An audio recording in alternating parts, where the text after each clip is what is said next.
mengapa pentingnya kita perlu memilih pharmaceutical yang halal? Sesungguhnya yang halal itu jelas dan yang haram itu juga jelas.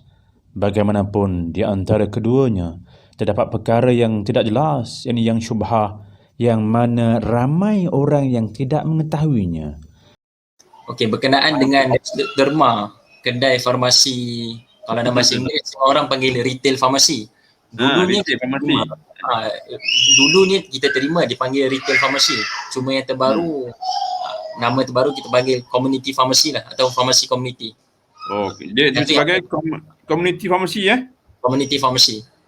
Jadi kalau ada orang yang nak tanya tu kena tanya community pharmacy lah, kedai tu. Betul. Kalau community pharmacy ni merujuk kepada farmasi biasa kita jumpa lah. Yang lain tu hospital pharmacy, industrial pharmacy, yang tu yang lain. Okey. Menjawab soalan tadi, kenapa penting halal ni di dalam konteks pharmaceutical?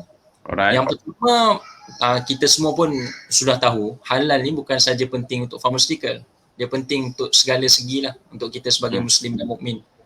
Yang mana ayat deras dalam surah Al-Ma'idah ayat 88, wa kulu mimma razaqakumullah wa halalan thayyiba. Arahan daripada Allah, dan makanlah kamu, consume, maksudnya ambillah kamu daripada apa yang Allah rezekikan yang halal dan baik, halal dan thayyiba. Jadi asas yang pertama, mencari yang halal itu ialah wajib. Sama ada makanan ke, minuman ke, termasuklah pharmaceutical. Sebab pharmaceutical ni kebanyakan ni consumable lah. Kebanyakan consumable. Consumable ni maksud sesuatu yang kita makan. In fact, consumable tu bukan sahaja refer kepada makan. Bila injection pun, yang tu pun consumable jugalah, masuk ke dalam badan. Okey, yang tu yang pertama, wajib untuk kita mencari yang halal. Yang kedua, berkenaan terma pharmaceutical tu sendiri, pharmaceutical ni merujuk kepada ubat-ubatan ataupun saya kategorikan kat sini sebagai produk kesihatan lah, sebab konteks perbincangan kita hari ni lebih kepada suplemen. Ubat-ubatan, produk suplemen ni kita masukkan under kategori pharmaceutical. Yang mana tujuannya boleh jadi untuk treatment, untuk rawatan penyakit, boleh juga jadi untuk pencegahan. Yang mana tadi Dr. Shahnun sebut macam iron supplement. Boleh jadi zat besi tu boleh jadi digunakan untuk suplemen, tapi untuk orang yang ada masalah kekurangan zat besi, yang tu ialah ubat, dikategorikan sebagai tujuannya sebagai ubat lah untuk rawatan. Jadi yang tu dua perkara.